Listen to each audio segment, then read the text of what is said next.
Toopran MPDO కార్యాలయంలో ఏర్పాటు చేసిన నామినేషన్ కౌంటర్లను ఆర్డీఓ జయచంద్రారెడ్డి స్వయంగా పరిశీలించారు.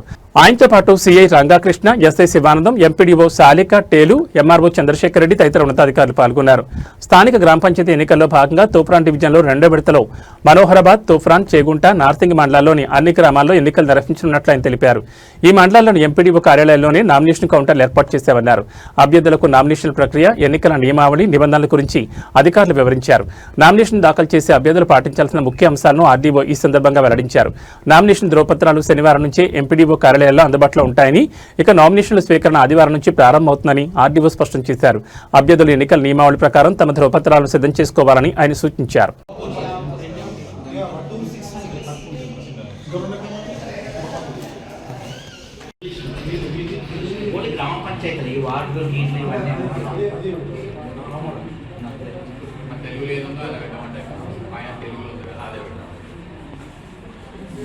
ముజఫర్నగర్లో 8 కదా,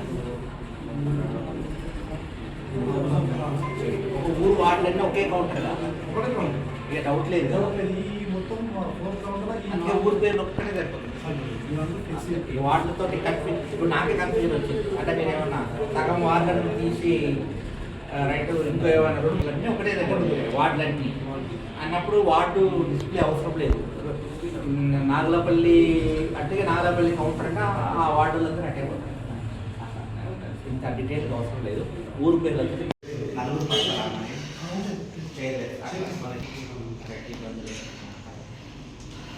ముక్కలు సరిపోతుంది. వేరే వాటికి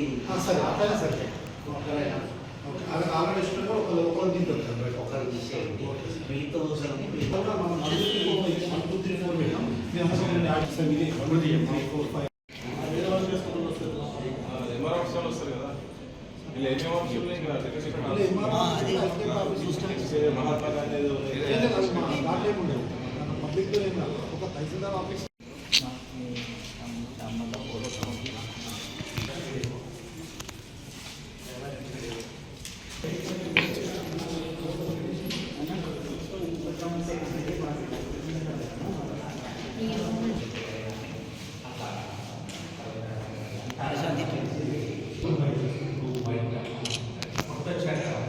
ఇదే మామూలు ఇవన్నీ గుర్తుంచుకోవడం కదా, అంటే చిన్నది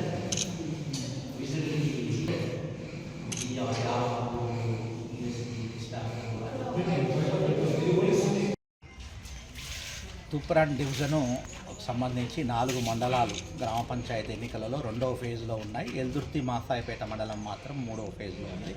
రెండవ ఫేజ్లో ఉన్నటువంటి మనోహరాబాద్, తూప్రాన్, నార్సింగి, చేగుంట ఈ 4 మండలాల్లో ఈ ఆదివారం నుంచి నామినేషన్స్ స్వీకరణ, అంటే ఆదివారం 30వ తారీఖు నుంచి ఉదయం 10:30 నుంచి సాయంత్రం 5 గంటల మధ్యలో ఆదివారము, సోమవారము, మంగళవారం 3 రోజులు నామినేషన్ల స్వీకరణ ఉంటుంది. కేవలం 3 రోజులు మాత్రమే ఉంటాయి కాబట్టి అసెంబ్లీ పార్లమెంట్ లాగా ఇట్లా వారం 10 రోజులు ఉండదు కాబట్టి అభ్యర్థులందరూ నామినేషన్ కావాల్సినవన్నీ కూడా ఈరోజు రేపు ఏర్పాట్లు చేసుకుంటే మీరు ఆదివారం కానీ సోమవారం కానీ ఒకే రోజు నామినేషన్స్ వేసడానికి వీలుంటుంది.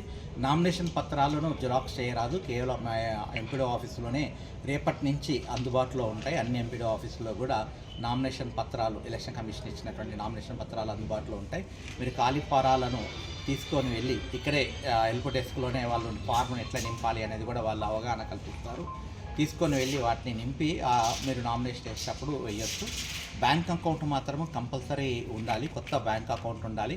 పాతది ఉంది, మేము అది వాడతలేము, తర్వాత 3 నెలల కింద తీసాము, 4 నెలల కింద తీసాము అని అంటే అది పరిగణలోకి తీసుకోబడట్లేదు. కొత్త బ్యాంక్ అకౌంట్ కానీ లేదా పోస్ట్ ఆఫీస్ అకౌంట్ కానీ ఏది ఉన్నా కానీ పోస్ట్ ఆఫీస్ వాళ్ళు కూడా వెంటనే అకౌంట్ ఇస్తున్నారు. అదైనా సరిపోతుంది, బ్యాంక్ అకౌంట్ అయినా సరిపోతుంది. వార్డు మెంబర్లకు కూడా ఇది కంపల్సరీ నియమం ఎలక్షన్ కమిషన్ పెట్టింది కాబట్టి అకౌంట్ ఖచ్చితంగా ఉండాలి. అది తప్ప ఇంకా పెద్దగా 2 ఫోటోలు నామినేషన్తో పాటు వాళ్ళ ఆస్తులకు సంబంధించినటువంటి స్వీయ ధృవీకరణ, ఇతర సాక్షులతోటి, అలాగే వాళ్ళ ఏజ్ సంబంధించినటువంటి ఏదైనా ఒక ఏజ్ ప్రూఫ్, తర్వాత వాళ్ళు కనుక ఎస్సీ, ఎస్టీ, బీసీ స్థానాలకు పోటీ చేస్తున్న అభ్యర్థులు ఉన్నట్టయితే వాళ్ళు కనుక క్యాస్ట్ సర్టిఫికేట్ వాళ్ళది లేటెస్ట్ ఏం అవసరం లేదు, ఏది ఉన్నా సరిపోతుంది.